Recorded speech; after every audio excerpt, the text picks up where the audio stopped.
Hi, I'm Princess Senate, conference producer at Technology Networks, and I am here to introduce our next talk, The Basics and Science of Lab Management.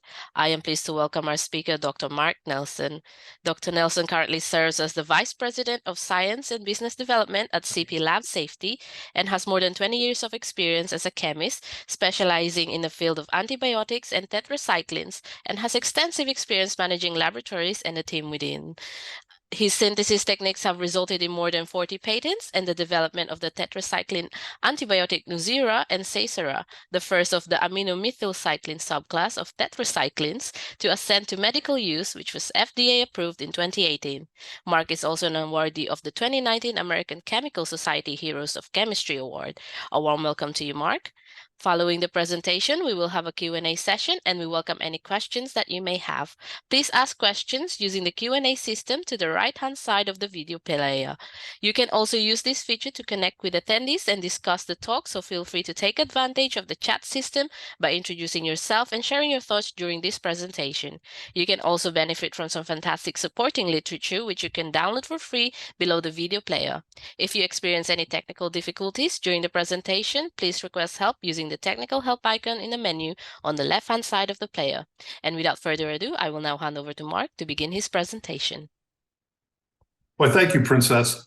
I really appreciate the chance to talk to everybody about my past history in the laboratory and what I've been up to and how chemistry and biology led to the development of a new antibiotic that's currently being used in the US and in China and hopefully the world.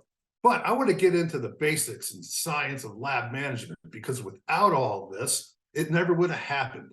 There's a lot of stories I could go in and tell you about science and all the different difficulties of science, but there's the basics of science and lab management that I think everybody should appreciate, because it affects us all as scientists, as staff, and as people.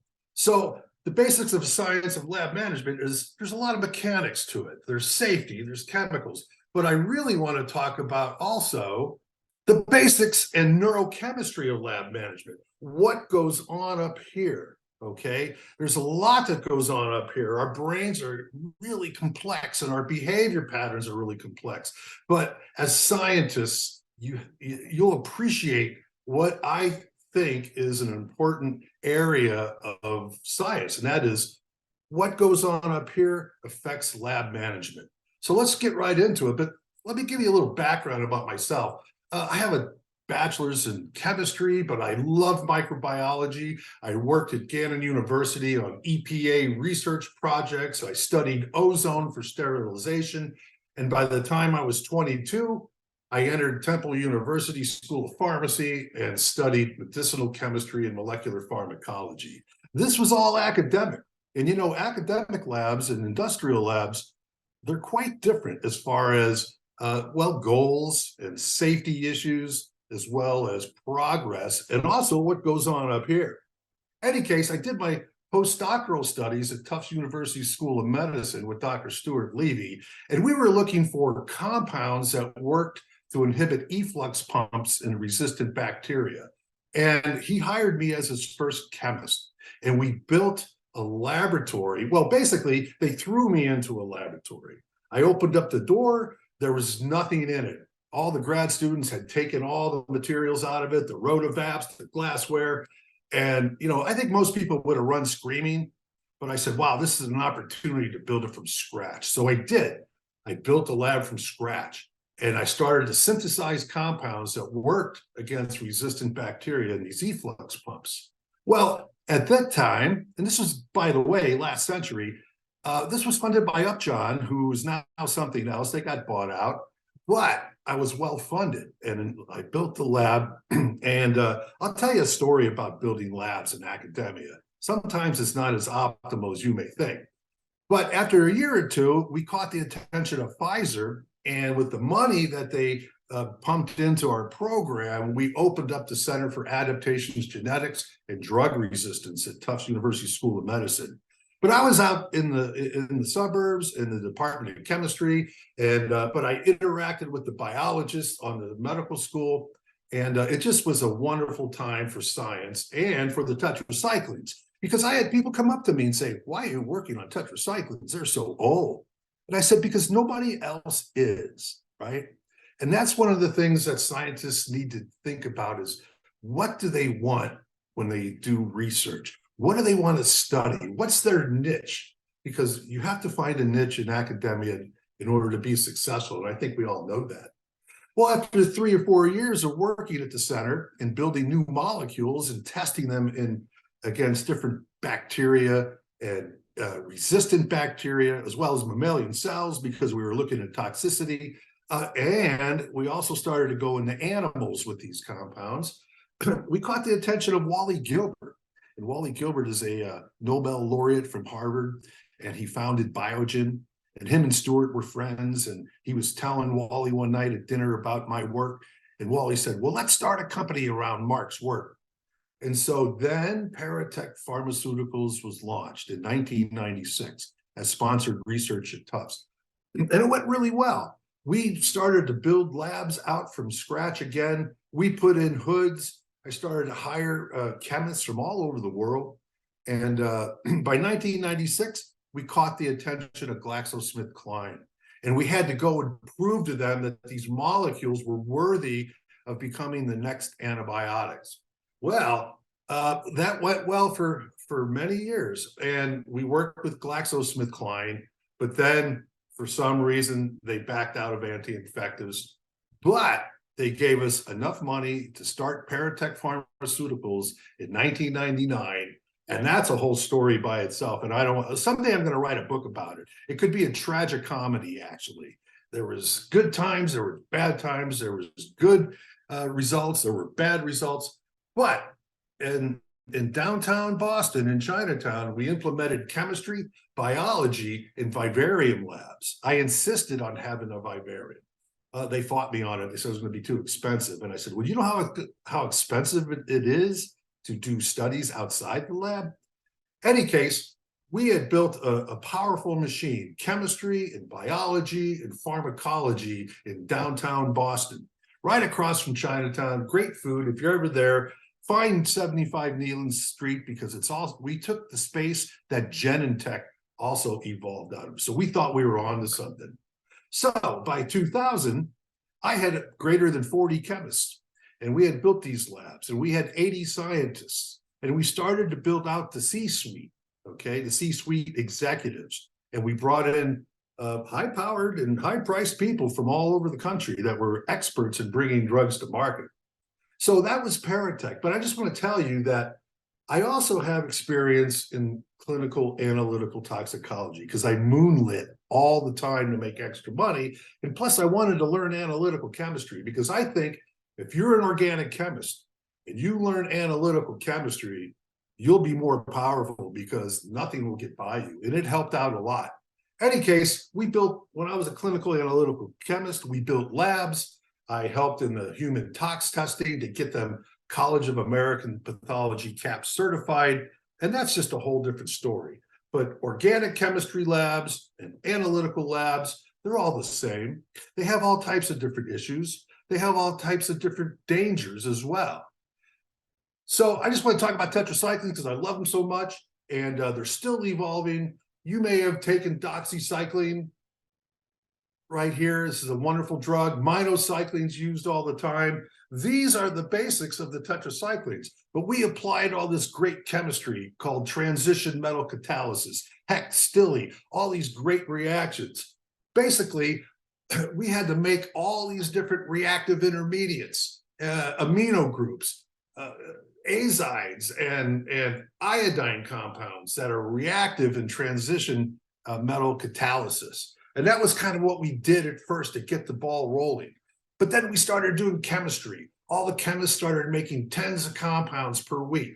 We generated libraries of different substituents, and we used all these different great reagents. Palladium catalyzed chemistry is wonderful, and it has just caused molecules to evolve.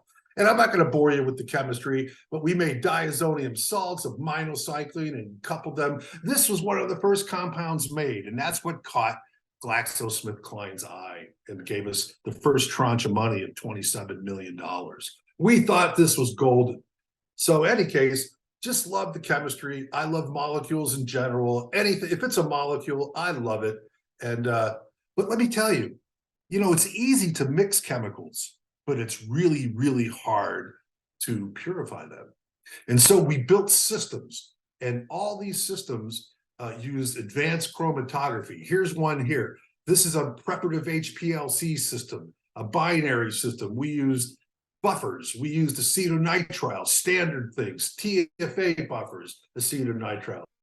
But we use these columns here that we packed ourselves in what were called RAM packs, because, I was telling somebody the other day, if you think science is expensive, wait till you get to chromatography, okay?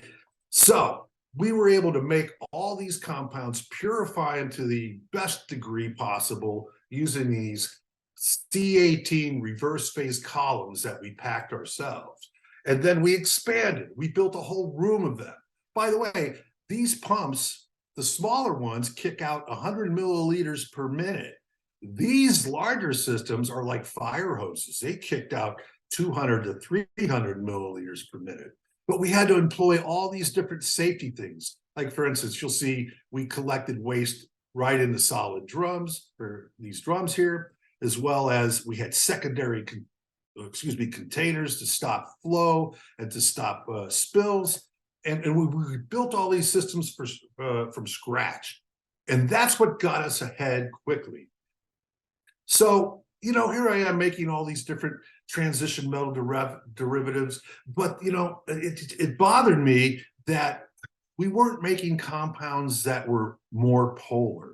When you add a molecule and stitch a molecule together, chances are it's going to be more lipophilic. And so that bothered me. So this fellow here standing next to me is Dr. Mohammed Ismail. And him and I were like this. We worked so closely together. And I said to him, Mohammed, there's a reaction that Wyeth couldn't do in the 60s. We got to visit this. And so the name of the reaction is the Cherniak-Einhorn reaction that uses this reagent, N-hydroxymethylphthalimide. And my goal was to make this primary amine attached to minocycline. Because if you remember your basic chemistry, once you have a primary amine, you can spend the rest of your life attaching substituents to it. And that's what we did. So this compound, we synthesized what are called amino-methyl tetracyclines. And we synthesized over 300 derivatives of this scaffold minocycline. We were excited. So, there's other ways to get to this too, but that's not necessary right now. But I will tell you that these compounds became the best of the series. We had a vivarium going, we had mammalian cell toxicology, but this shows how the minimum inhibitory concentrations were. And here's Staph aureus, that's resistant.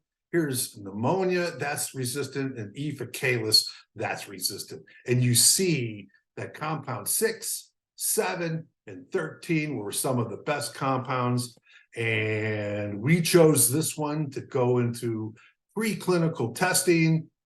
And it went into clinical testing, and here's the proof of the pudding. After phase 2, this shows exactly what happens. That compound became, we started to call it PTK0796, but now it's called omadacycline, which its trade name is now Nuzyra. But look at what it did in humans. Here's the proof. Here's a poor fellow with an infection. Look at the wheel here. He's in bad shape. After 3 days, it shrunk. The inflammatory response started to heal. 1 month later, totally cured. Now, I'm not going to go into it, but Nuzyra was approved in 2018, and it's a treatment for pneumonia and serious skin infections. And we were so happy. But, a lot of things happened between then and 2018, and not all of them were favorable. But I want to tell you that when I was talking to Mohammed back in that picture, I said, Mohammed, if we ever get a drug on the market, I hope someday we get some type of congratulatory effort out of it, because it was tough. We had to deal with all types of different crises, and we went through 3 different partners. We worked with Bayer, we worked with Merck. Glaxo walked away, and but finally in 2018, this compound was approved, and along with Seysara, and Seysara is a dermatological drug for acne, severe acne. But I will tell you that Nuzyra is doing well, and it sold $250 million worth last year, and it's put in the strategic national stockpile by the U.S. government in case of anthrax attacks. We were so pleased that we got nominated for the 2019 ACS Heroes of Chemistry Award. And I want to tell you stories here, because this is where the psychology starts to really evolve. The young lady next to me is Laura Honeyman. And when I hired her, she said to me, I said, why are you looking for a new position? And she said, well, I only have a bachelor's degree, and I do all this chemistry and come up with these ideas. And the PhDs basically steal them. And I told her, I said, that'll never happen with me, because, it's not fair. And that's what happens. And when I get into the psychology of lab management, you're going to see why. So in any case, Nuzyra was approved 2019, and there are 6 people represented here, but the ACS said, well, how many inventors were there, Mark? And I said, well, there's about 5 or 6, and they're represented here. And I said, well, it wasn't just these 6 people who came up with the idea and made the compound. Laura made the compound. And so I said, there were 14 of us. And they're like, 14? We've never had that many winners. And I said, well, you're going to have these many winners. And sure enough, all 14 showed up to get the award. And Mohammed and I were so happy about this. And let me tell you about Mohammed, another psychological fact. He's from Somalia. He left right before the gates closed. And some of his family members were actually executed, and they died during the insurrection in Somalia. But he came to me, and we worked hard, and I'm happy to say that because we invented this compound at Tufts, well, we're pretty happy, because, there's a royalty stream involved with this at the academic level.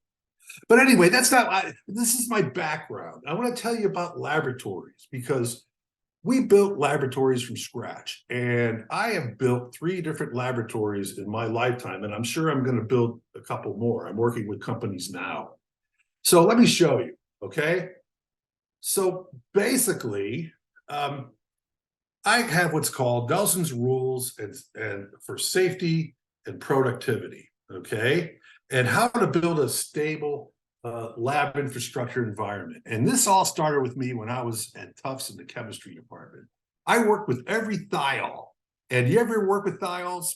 If you have, you won't make a lot of friends, because you put one drop outside the hood, you're going to be in trouble, because they smell. So one day I'm working in the lab, and the lab wasn't air conditioned. They wouldn't give it air conditioning. We had to pay to have it put in. But before the air conditioning was put in, I kept all the waste underneath the hood because it was smelly. And one day I heard a little pop. And then all of a sudden I saw a little black trickle. And it was the waste mercaptan stream. And it started to stink up the lab. And next thing you know, so I cleaned it up real quick, and I alerted Clean Harbors, and they showed up and they cleaned the lab. But by that time, 2 buildings had to be evacuated, okay? And that's when I learned a valuable safety lesson. Do not skip on safety supplies. As a matter of fact, insist on it, because when you build a stable lab infrastructure and environmental, proper environment, your safety and health depends on it.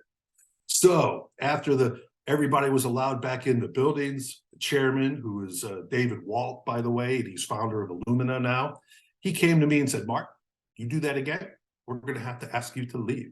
And I said, oh, no problem, Dave. And I became the best chemist on the planet. Secondary containers on everything.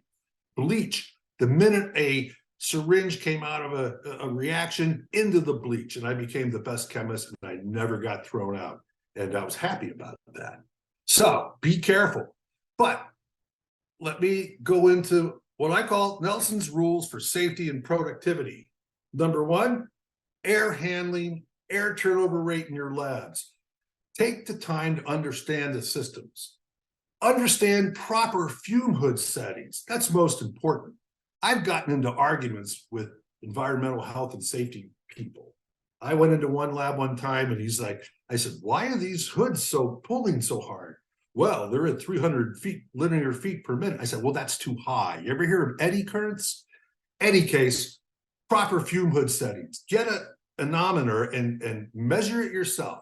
Air handling and ductwork for removing vapors and heat is really important. The more instruments, the more heat instrument load you have, and you have to plan for that. So bring in the professionals for building labs. You will save money. I was sitting in a meeting one time when we were building our labs at Paratech, and these engineers and architects were, whoa, you need, thermal coupling delimiter, device. I'm like, I don't even know what that is. So we hired actually the past manager of the Tufts chemistry department who came to work for us, and we saved money, built the labs the right way. You want to design the lab for the desired science, biology, chemistry, animal facilities. They're all different, but they all have different needs and requirements. And you must follow all state, local, and federal rules for laboratories and certification. A colleague of mine is standing in line down in Austin, Texas, getting permits to build a lab right now as we speak. He just called me today. I think, I said, just no matter how long it takes, get in front of them and get it done. So that's rule one. Rule two, right? Secure your chemicals, reagents, solvent, gases, and instruments with safety gear. And this is what CP lab safety is all about. Store and use your chemicals and your devices according to OSHA and environmental health and safety guidelines. Solvent cabinets, vent them. Use OSHA compliant waste containers. We sell a lot of a device that was invented by my colleague and the chairman of our company, Dr. Ron Najafi, and his wife, Kelly, who is the owner of CP Lab Safety. And he invented the eco funnel, the picture in the middle. You have to have a lid on your waste container, and you don't want a lid that you're going to close because it could cause that pop sound that I had to clean up with the mercaptans. But our eco funnel is used all over the world. There are thousands of units in both in academia and in industry, and these are OSHA compliant. You pour your waste into the top of the funnel, you close the red lid, but by the way, we have now color-coded lids for different waste streams. This is and your problems are solved. If you just put it into a gallon glass or Nalgene jar without a lid and OSHA finds out, you will get a fine. So eco funnels are important. They were invented by Dr. Ron Najafi, and I implore you to save time, money, and vapor exposure. We also worry about things like drum feed clamps. You don't want tubes popping off from waste streams like preparative HPLCs, and you want secure port caps for your instruments, your HPLCs, your LC mass specs. You need to follow and figure out and understand everything that is going on as far as liquid handling and solvent and reagent handling. So secondary containers, here's an eco funnel inside a secondary container. Don't take chances. Here's a secondary container, totally useful. Keep all the best absorbents and the colored purple pigs or the pink pigs that people use. And when you're working on a large scale, you need to bring in such devices to stop spills. It'll save you time, money, headaches, chemical exposure, possibly fire and destruction. So you don't want waste spills. Gases. This is really important, and some of these things just need to be adhered to. Gas tank carts. So here I am at Tufts one time, and I'm walking down a stairwell, and there's two postdocs carrying a tank of nitrogen with a regulator on it, right? And I said, what are you guys doing? And they looked surprised, like, well, this is normal. So I went up to their PI and I said, hey, come here, I want to show you guys something. And boy, he went livid. You need gas tank carts. You put the tops on. You got to be careful, because if you break that neck, it could be catastrophic, and harm could happen. Gas storage is important. Medical oxygen, especially, keep it away from combustibles. And here's a really, underlooked danger: vacuum pumps. Vacuum pumps, guess what? They seize up and they can catch on fire. These Welch pumps have rubber drive belts, and when if they seize up, if this seizes up, that motor keeps spinning, friction happens, and it can catch on fire. This happened to us once, okay? Then after that, we put in ways to keep this fire from happening. We put on guards. I see now Welch has put on guards, and we built enclosures to keep them, anything that could happen, fire contained, because vacuum pumps are also important. The other thing is that when you're working with gases or pumps, you need PPE and the proper safety gear. And that's exceedingly important because, well, pressure and vacuums can cause serious damage. Always wear glasses, eye protection, and in some cases, face guards when you're working around pressure or gases or vacuums. So, most important is you need to know your chemicals and your materials and the systems you are working with. Your chemical personnel and chemists and chemical handlers and biologists, by the way, because they work with chemicals, must be highly trained. I see a lot of biology labs not wearing goggles, but yet they're working with toxins and mutagens, and there's aerosols and particulates. I really hope that in some days that biology starts to, implement proper PPE. Just because you're not working with chemicals or perceived chemicals doesn't mean you don't need to protect your eyes. They're the most sensitive of the organs when it comes to chemical exposure. The other thing is no one should be forced to work with chemicals. If you're unsure of the chemicals, well, you need to move quickly, and find some other way to get it done. And understand the chemicals you work with. Lab managers should know all the chemical dangers. And if a supervisor doesn't know what their scientists are doing daily, that's a problem with me, all right? And it's a simple fix: fire them, okay? Because you need to protect your interest in the laboratory, and you need to protect your liability. So know what scientists are doing, and carry on. You'll be fine.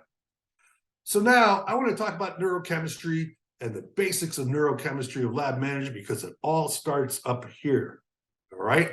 So there's a big difference between leadership and management. Okay. And this is something that I've looked at over a while, because somebody asked me to teach a business course once. And I said, well, what do CEOs and people of power in biotech think? Because there's a big difference between leadership and management. So I dug into it, and here's what's going on with leaders, okay? I want to talk about toxic leaders. And print these out, or I'd be happy to send these to you. First off, toxic leaders, they have a list of traits. They humiliate people, and in public. They can be abusive. They can't handle or resolve conflicts. They exhibit selfishness or exploitive. They're dictatorial or respectful. They pit individuals against each other. Don't do that. They can be disorganized. They can micromanage, and that's a problem. They can destroy self-confidence. And if they stick with old techniques and don't bring on new ones, that's an ego problem, okay? If they are indifferent to the science or lack the knowledge of science, bad sign. If they set up unrealistic goals and provide no freedom or learning or exploration, that's a problem as well. Nepotism, there's some good forms of nepotism, but I haven't seen it in my. Oh, I take that back. Family labs are sometimes some of the best run labs ever. In any case, that's the negative side. But let's go in and see what good leaders are. And by the way, I picked this from Managing Scientists, a book by Ella Sapienza. And I love this book. I encourage anybody who's managing scientists to pick it up, and it's ready to go. Be energetic, curious, enthusiastic, and fun. You know, people will want to work for free if they love coming to work every day. Encourage open and candid discussion. Value, encourage new ideas. Give latitude to explore science. You know, back at Paratech, I said, hey, go. People would say, hey, I want to go ahead, go do that reaction, see what you get. And people loved that kind of attitude because it made them excited to go into the bench. Employ the best scientists and encourage their mentorship of scientists that need mentorship. And that's an important part. Command hard work, inspire passion, engage at the bench. By the way, if you're a leader in a laboratory, walk around every day and talk to people. That's what Thomas Edison did. He would walk around. Of course, he would give them shots of whiskey, but don't do that. In any case, though, that's what you want to do to inspire people. Know the scientist's talent level. You know, in my experience, there's two different types of scientists. There's scientists that can be told what to do and reproduce results and just love it. And then there's the exploratory types that you just let run and let them explore the science that they want to do. You want to adapt new techniques, and if you don't, stand corrected, and don't bring an ego into it because it's not necessary. And know the science inside and out. Go to the literature, study it, bring people in, bring in consultants. Don't pay them too much, but bring in consultants. Have vision, be creative, share the goals, be productive, and don't lead by nepotism, favoritism, or outside directives from C-suite executives. It never works. Okay, now if you're a company, it's a little bit different. Here is the story of Zappos that was started by Tony Hsieh. And he was I read this book and I just loved it because, and this was 5 years ago when it came out, but he created Zappos. It's a big powerhouse that started selling shoes, sold it to Amazon for close, I think, $1 billion.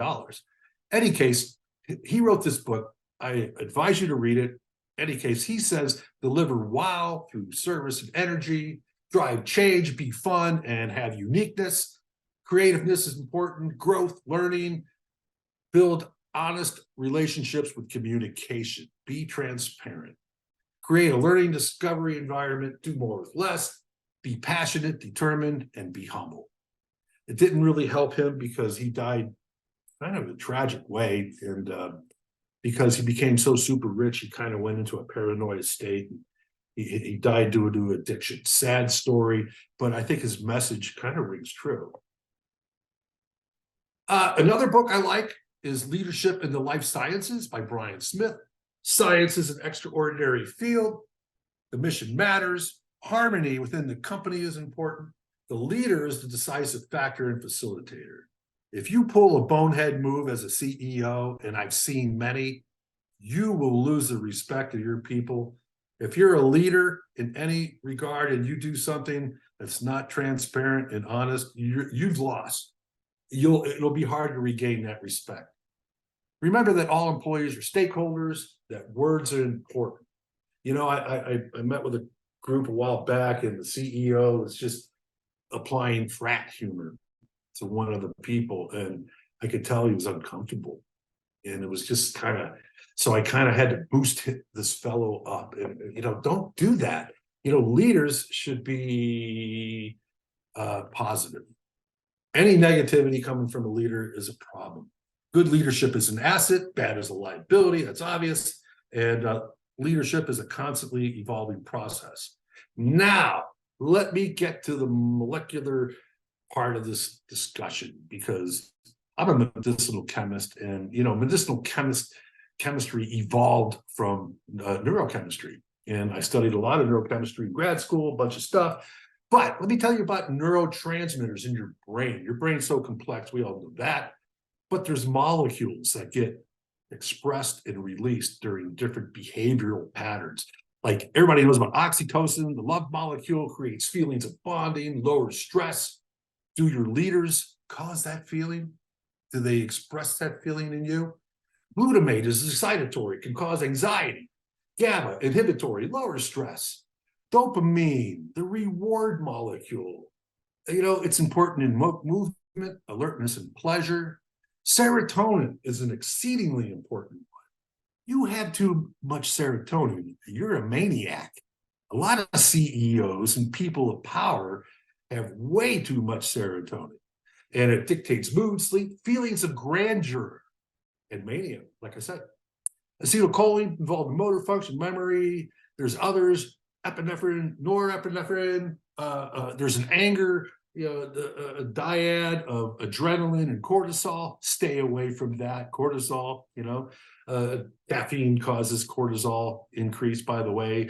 So if you become more angry because you're drinking coffee, don't be surprised. So there's a lot of other stuff going on, but there's also a genetic component, right? If you were born into a creative arts or creative family, you have a chance of 75% going into the same field.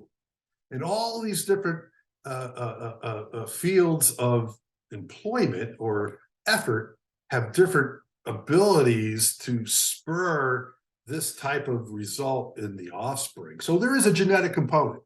Again, if you're in sales, well, yeah, 25% chance of you becoming a salesman. This is what they study.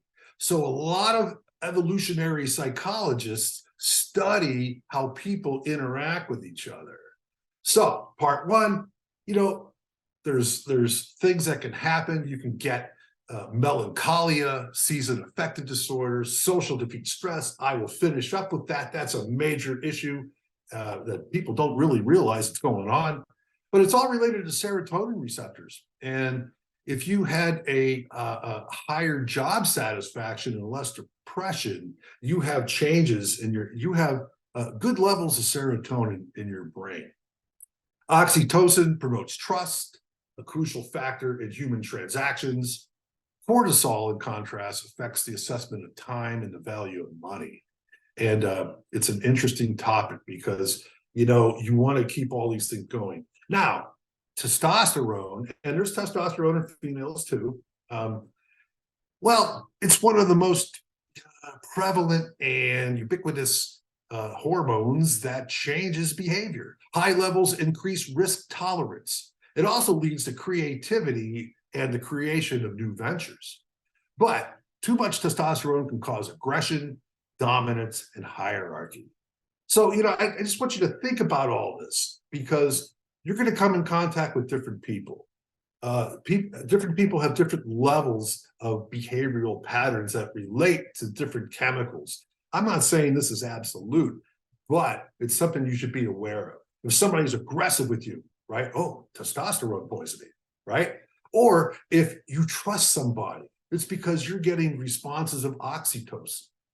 So people study these things. And one of my favorite academics is Dr. Gad Saad. He's an evolutionary psychologist at Concordia. And he did all this great stuff. He wrote a book called The Evolutionary Basis, not basis, basis, foundation of consumption. And he studied how people react and what their different Darwinian modes are. And he came up with 4 different Darwinian modes. There's 4 different things that affect your life. And that is, number 1, survival. Number 2, kith and kinship, friends and family. You have to have a stable community. The third base is reproduction. And this is a subconscious thing, or maybe conscious, I don't know, maybe your parts. But the most important part that I found really interesting is a topic he discusses in his book called Reciprocal Altruism. And that is where you give up something, your fitness, to somebody else so they can be more fit. That's important. You remember when I told you about Laura and how the PhDs would take her ideas and that's why she left her previous company. Well, the aminomethylcyclines made Paratech what it is. And when we published the paper, I put her as first author. Anyway, Be aware of all these different factors. Now, there's other people who study other things too, and Mary Fisher from Rutgers, who's a biological psychologist, she thinks that there's different types of people. There's a type 1, which is the explorer, and the explorers rely on dopamine. They like to get excited about finding out new things. Then there's a director, okay? Testosterone is the dominant feature in the director phenotype. There's the builder, the serotonin, the creator, okay? That's all related. And then there's a negotiator, which is, more nurturing, more amiable. And those hormones rely on estrogen and oxytocin. That kind of fits in with the Myers-Briggs test. There's 4 different personality types. And, the more you dig into this field, the more fascinating it becomes. But you can see how people are driven or what their behavioral patterns are once you understand what's possible in nature. And I love it because, Gad Saad studies these things, and he took males and he put them in a Lamborghini, and their testosterone levels went through the ceiling, right? And because the person's status went up. And, a lot of CEOs also have high testosterone and serotonin levels and all this stuff. So then he put the same people into a run-down, broken-down car, and their testosterone levels dropped precipitously.